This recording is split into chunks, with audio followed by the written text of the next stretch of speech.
Well, when you talk about building community, that's a big question. And we don't live in isolation, I think is the way we look at it. So building community for all of us is important as a society, and housing is a bedrock of that.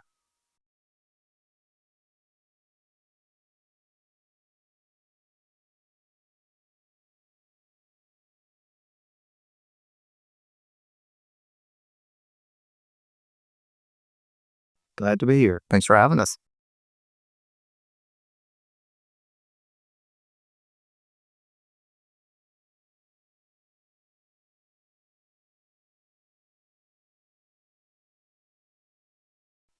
So, Dad started building houses in 1984. So prior to that, he was the county engineer for Columbia County. So that's what kind of got us to this area back in I guess it would have been the late 70s, mid to late 70s. Uh, and through that, he got to know a lot of people in the county and decided that he wanted to go into business and start building houses. So he started in 1984. His first project was Joshua Tree Villas over off of the pass in Petersburg Station. And so he built those, and Matt and I were teenagers. Yeah, what was minimum wage back then? Yeah, we like to jokingly say we started working for him as teenagers. I was 13 at the time, so whatever he could legally force us to do for $3.15 an hour is what we did. Yeah. Did you say $3.15 an hour? Yeah. Yeah. It might have been 285 when we started, but it was. At least that's what he told us it was. But that's how we were introduced to the business. We were raised not to be scared of hard work, and we always worked. And so when Dad had his own business, it was, all right, boys, come on, let's get out here and get with it. And we kind of learned from the bottom up, and picking up trash, sweeping up houses, and grading yards, and then we started pouring some concrete, and we didn't know what a pump truck was. We thought there was no existence of a pump truck. A wheelbarrow is how you got concrete moved around, and so we would wheelbarrow concrete and pour footings under those back porches for piers and stuff like that. And really just being around the construction industry, you just kind of begin to pick up on, okay, this is how houses are built. It's all a process, and it's all about managing that process and learning how to do things along the way. And so that's kind of how we started. I was lucky enough. I knew how to drive the equipment, so I could pull up to the trash pile with the tractor and say, "All right, y'all load it up," and it was a little easier on me than it was Matt, and Dad would always hire some of our friends over the summer as well. He always had a crew or two. Yeah, I think some of those early years when Dad started, and him putting us to work at a young age now gives us an appreciation for the guys that are doing the work in the field. We know some of the challenges that they face on a day-to-day basis because we were out there as one of them at a point in time. So I really think it gives us a different appreciation than just being the owners of the business. We literally started on the ground floor.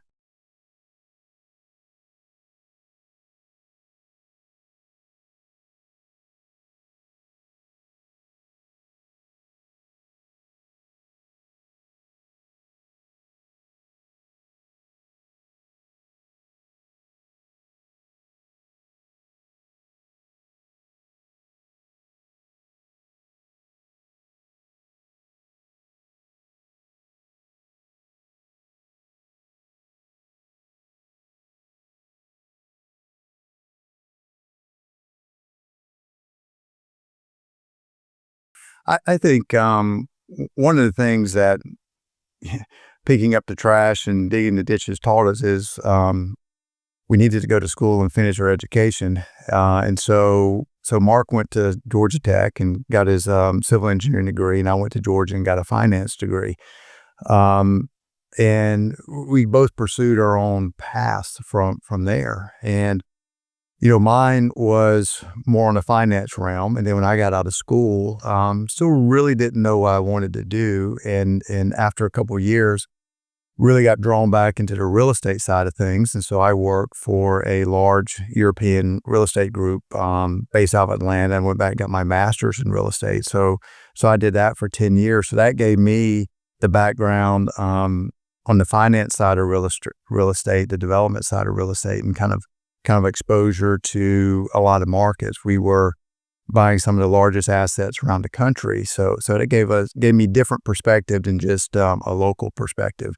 And so when I came back in 2004, I kind of came with that perspective, and that kind of married in with Mark. Well, I'll let him talk about his path.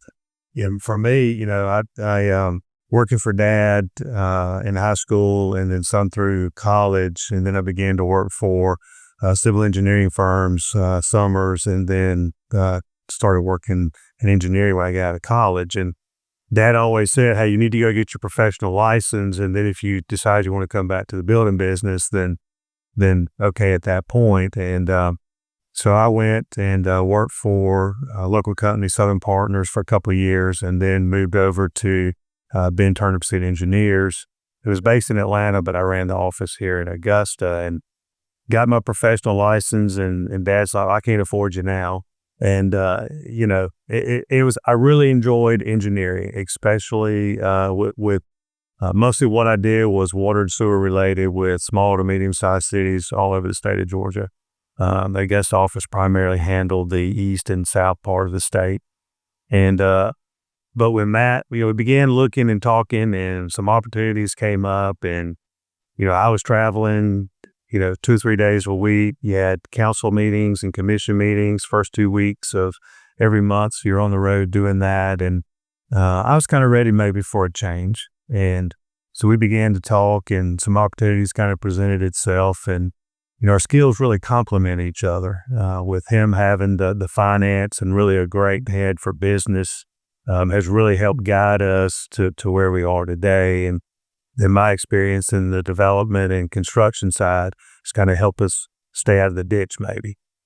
And so I think our skills really do complement each other, and I think that's part of what has led us to be successful. But we never forget that we really got an initial leg up because of the Ivey name that Dad had built in this community. And so, you think, would we be where we are today had we not had that initial boost when we started with the Ivey name?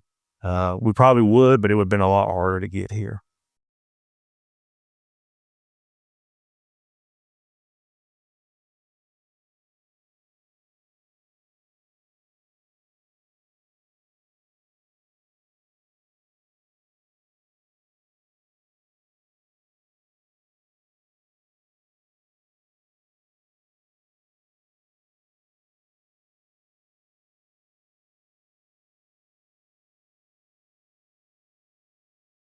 Well, when we first came to the market, when we looked at the market, at that time, there were kind of two types of builders in our market. You had kind of pure production builders, and they'd give you anything you wanted as long as it was beige at that time.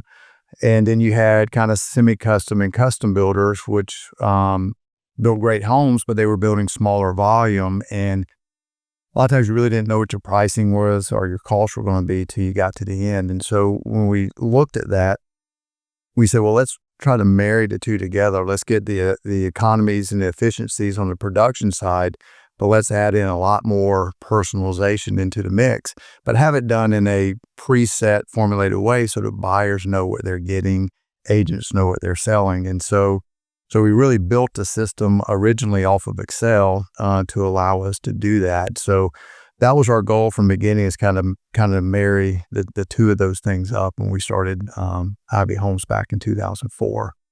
And one of the things that was missing in our market at that time too is we really didn't have an active adult-centered product in our market. So one of the things that initially brought us back was a development called Amberley, which is out in Riverwood Plantation. So that was one of our first true developments that we worked on from a concept planning standpoint. Now, Riverwood was still the developer, but we worked in conjunction with them to get that product on the ground.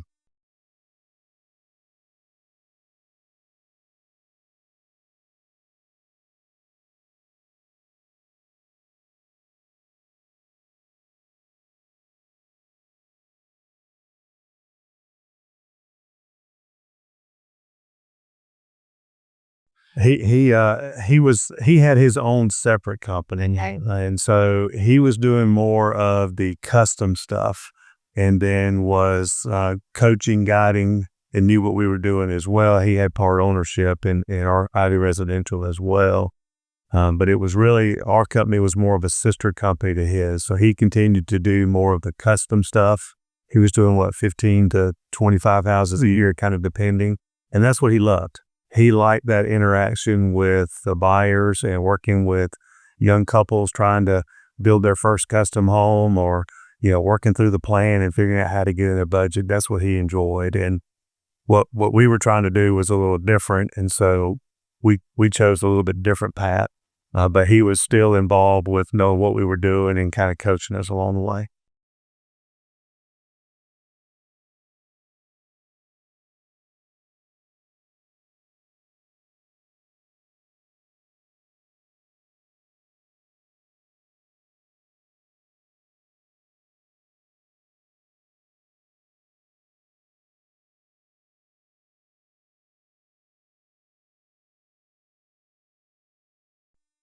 So we have a program, by Ivy Build Community Program, and through that, we take a certain amount per home and give that to a charity each quarter. So we pick charities each quarter that we want to donate to, and then we let the buyers decide where that money goes, which one of those two charities they'd like to go to. And typically in our market, we look for charities that advocate for children.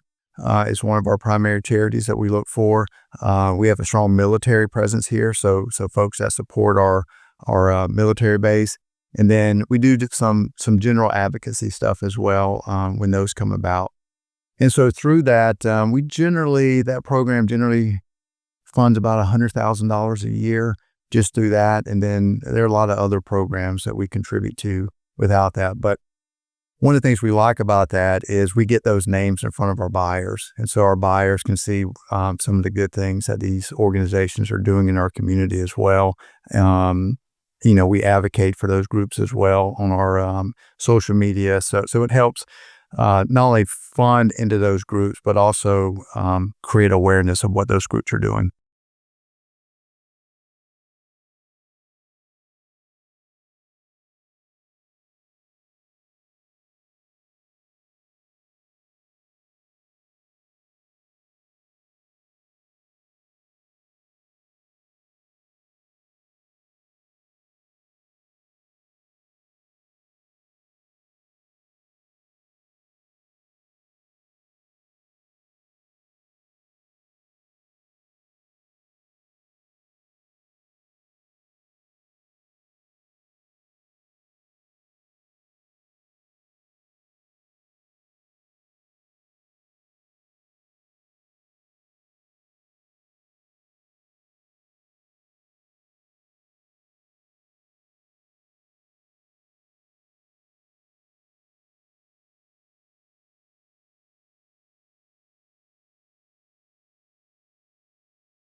So, when I think about the Builders Association, both local, state, and national, uh, we're a heavily regulated industry.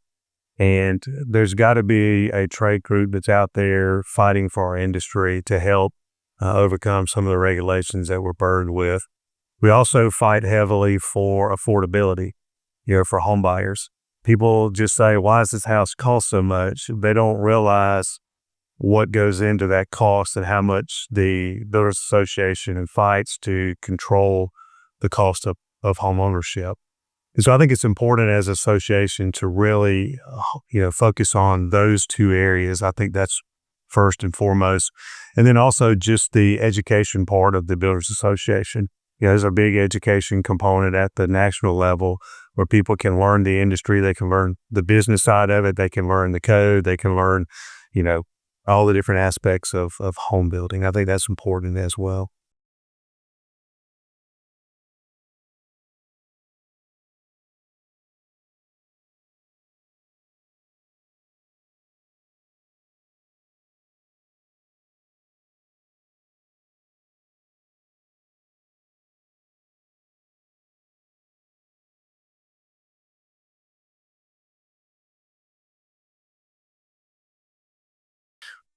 we look at it, and affordability means to us that the median income family should be able to afford a new home. And when you look at median income in our area, depending on what county you're in, it's somewhere between $70,000 and $90,000. Our typical means that we've always looked at for what is affordable is around 3 to 3.5 times what your income is. So that puts you at a $300,000 to $350,000 home, which is getting harder and harder to be able to build and put on the ground because of all the regulations and requirements that we face against. And so we have to continually advocate for those working families that are out there that can't afford a $500,000 to $600,000 home.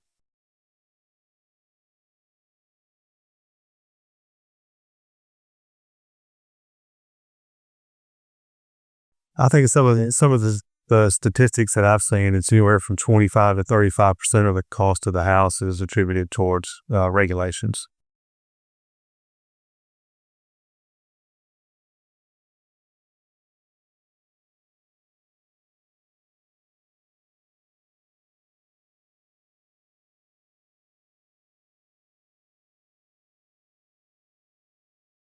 Development costs are continuing to go up. It's a problem.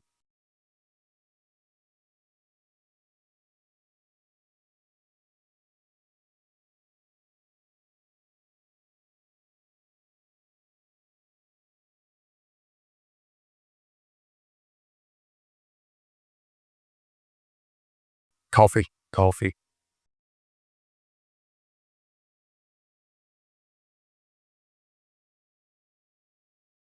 I watched Beast games last night. Beast game? Beast games. What? I've never heard of that. You do not know who Mr. Beast is? No. Oh, You to go.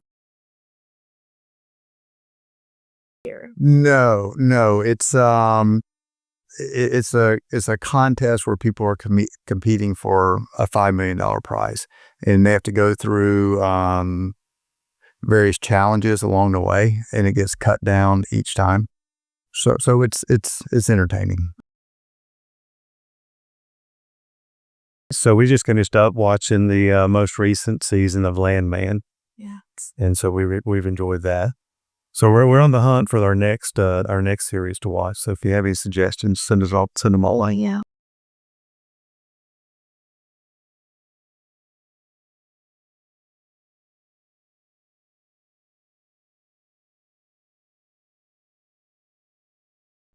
Mountains. Depends on time of the year, but You like both? I'll probably say fall we're going to the mountains, summer we're going to the lake.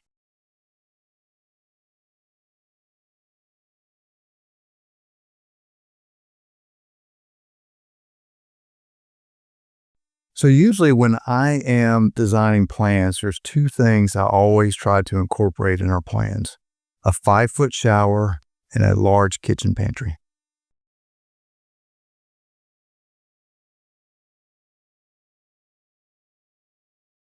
When Dad was building, one thing that his houses were always known for was storage. He always thought about, hey, I can floor this area for storage. I can make this attic area storage. So I think storage in a home is very important. But I love the kitchen and the openness to an island, and then into the great room.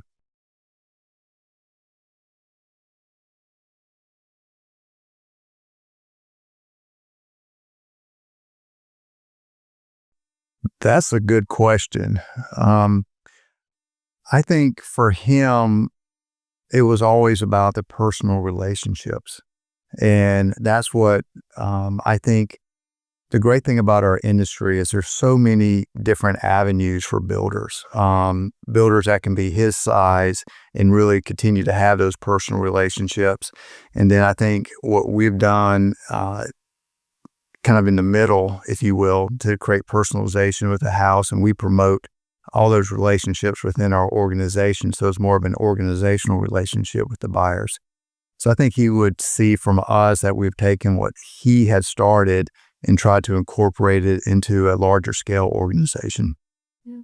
How about you, Mark? Anything you want to add? Well, I would agree with what Matt's saying. I think Dad would probably be a little surprised at the regulations that are now in place, some of the new code stuff from an energy standpoint, some of which was good.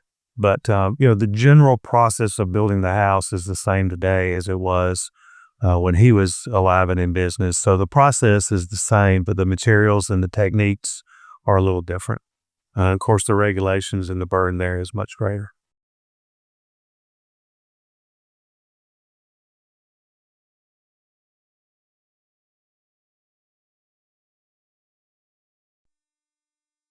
Well, when you talk about building community, that's a big question. And we don't live in isolation, I think is the way we look at it. So building community for all of us is important as a society, and housing is a bedrock of that. The building community is important because we all do live here together. And so we've got to figure out how do we get along, and how do we continue to carry our community forward and continue to embrace the values that this community has. And that's always going to be a challenge, but how do we do that? And part of that is being involved in the community, whether it's through volunteering your time or donating your resources or just outreach to where you're promoting those who are doing that. So I think that's important.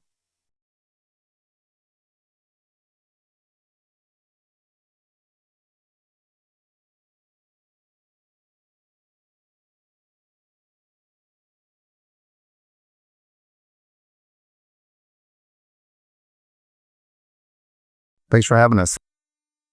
Building Community Podcast was birthed to share with our community why building is so important. We don't just build houses, we actually build community. We support schools, we support local recreation teams, we also support our small businesses.